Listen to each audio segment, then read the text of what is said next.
Assalamualaikum warahmatullahi wabarakatuh. Selamat pagi anak-anak. Bagaimana kabarnya kalian hari ini? Iya, semoga kita selalu dalam keadaan yang sehat ya.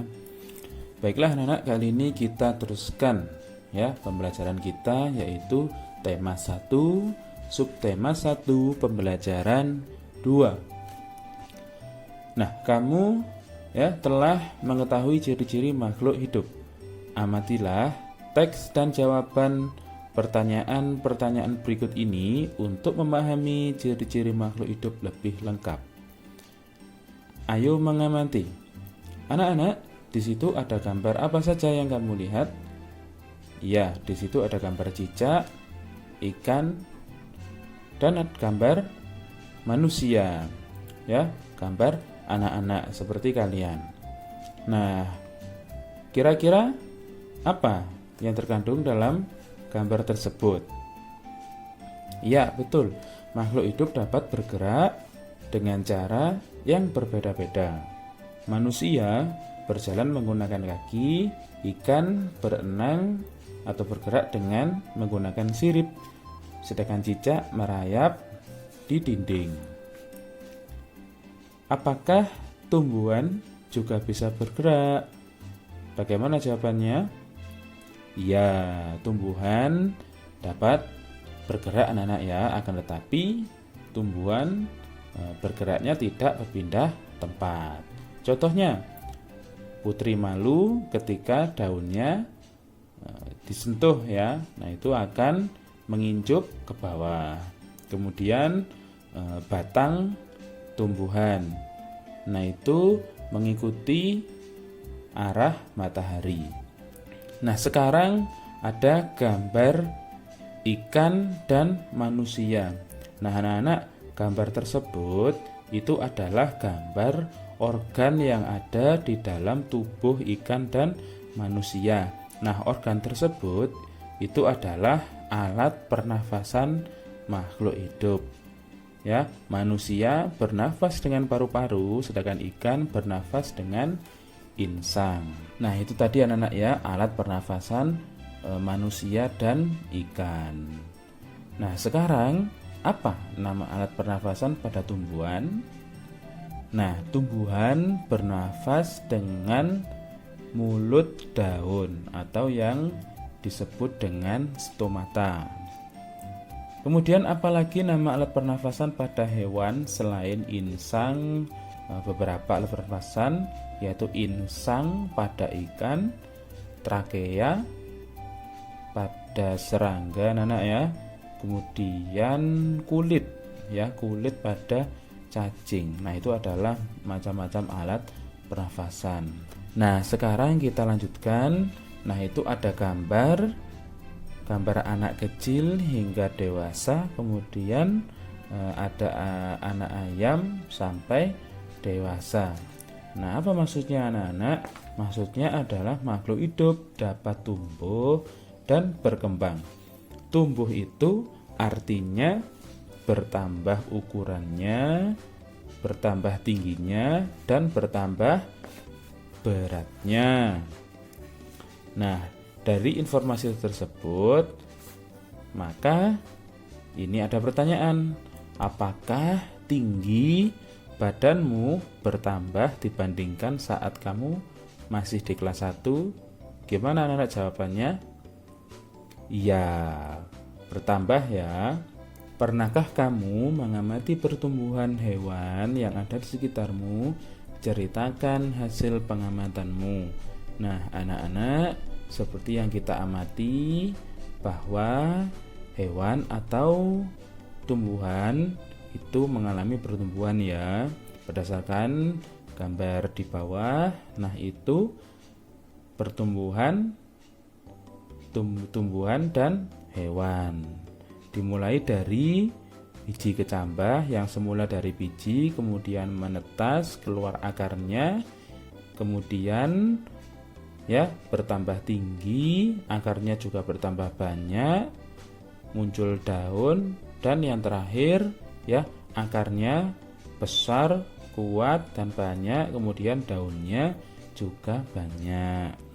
Nah, itu pertumbuhan pada tumbuhan kecambah. Kemudian, nah itu ada gambar telur.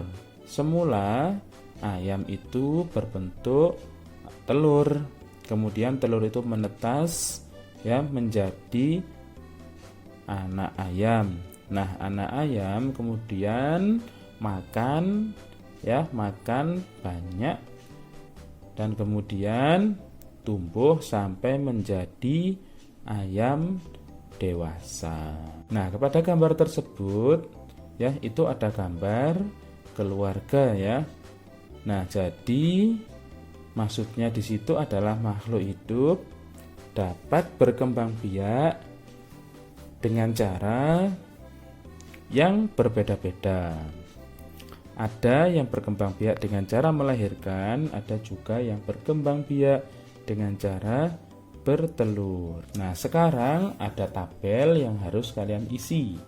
Nah, isilah sesuai kelompok yang benar. Nah, di situ ada nama makhluk hidup, kemudian cara berkembang biak. Nah, Bapak contohkan satu.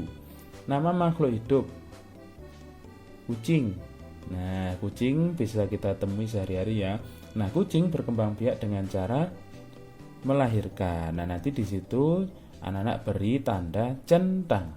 Nah, sekarang tinggal 4 kotak ya, nanti anak-anak isi sendiri. Nah, kita lanjutkan pembelajaran selanjutnya. Misalkan kita memerlukan tumbuhan itu sayur-sayuran, hewan itu kita memerlukan daging ya, sedangkan hewan juga memerlukan tumbuhan, misalkan kuda memakan rumput, sedangkan air itu dibutuhkan untuk tumbuhan. Nah, dari gambar tersebut maka jawablah pertanyaan berikut. Apakah tumbuhan memerlukan makanan? Ya, tumbuhan juga memerlukan makanan. Kemudian apa makanan untuk tumbuhan? Nah, makanan tumbuhan itu adalah glukosa. Nah, glukosa ini anak-anak dihasilkan dari hasil fotosintesis. Makhluk hidup itu peka terhadap rangsang anak-anak. Maksudnya kepekaan makhluk hidup terhadap rangsang itu berbeda-beda. Ya, jika kita melihat sinar matahari atau sinar yang sangat terang, nah ini akan membuat kita silau. Dengan cepat kita akan menutup mata. Kemudian daun putri malu itu akan menutup dan bergerak ke bawah jika daunnya kita sentuh. Nah, buah pada pohon pacar Cina itu akan meletus jika disentuh.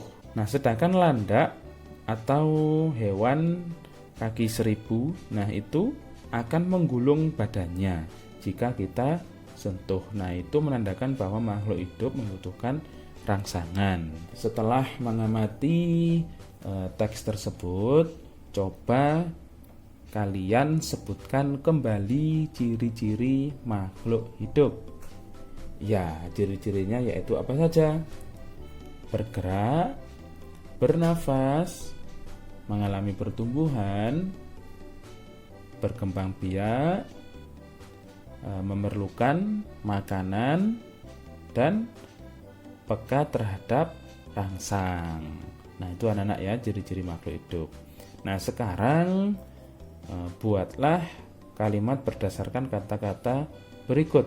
Nah, akan Bapak contohkan satu.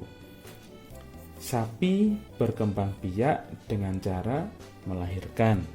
Nah, itu adalah kalimatnya dari kata berkembang biak. Nanti anak-anak nomor 2, 3, 4, 5 itu kalian kerjakan sendiri di rumah ya. Nah, kita lanjutkan. Ayo berlatih bersyukur pada Tuhan. Semua makhluk hidup yang ada di dunia adalah ciptaan Tuhan. Keberagaman cara bergerak makhluk hidup juga karena kekuasaan Tuhan. Semua itu adalah karunia Tuhan yang harus disyukuri. Menjaga kesehatan tubuh merupakan salah satu cara mensyukuri karunia Tuhan. Menghargai kemampuan teman yang lain juga merupakan bagian dari sikap syukur kepada Tuhan. Bersyukur kepada Tuhan termasuk pengamalan sila pertama Pancasila, yaitu ketuhanan yang Maha Esa. Sila pertama berbunyi ketuhanan yang Maha Esa. Lambangnya adalah gambar bintang. Lambang ini menunjukkan bahwa bangsa Indonesia menyatakan kepercayaan dan ketakwaan terhadap Tuhan yang Maha Esa. Taat terhadap perintah Tuhan dilaksanakan dengan selalu menjalankan perintah Tuhan dengan baik. Selain itu juga harus saling menghargai kepercayaan orang lain. Bersyukur adalah berterima kasih ya dengan semua yang diberikan Tuhan. Sikap selalu bersyukur adalah salah satu contoh pengamalan sila pertama Pancasila. Nah, itu saja materi kita hari ini. Semoga bermanfaat ya. Ada kurang lebihnya Bapak mohon maaf. Cukup sekian, terima kasih. Wassalamualaikum warahmatullahi wabarakatuh.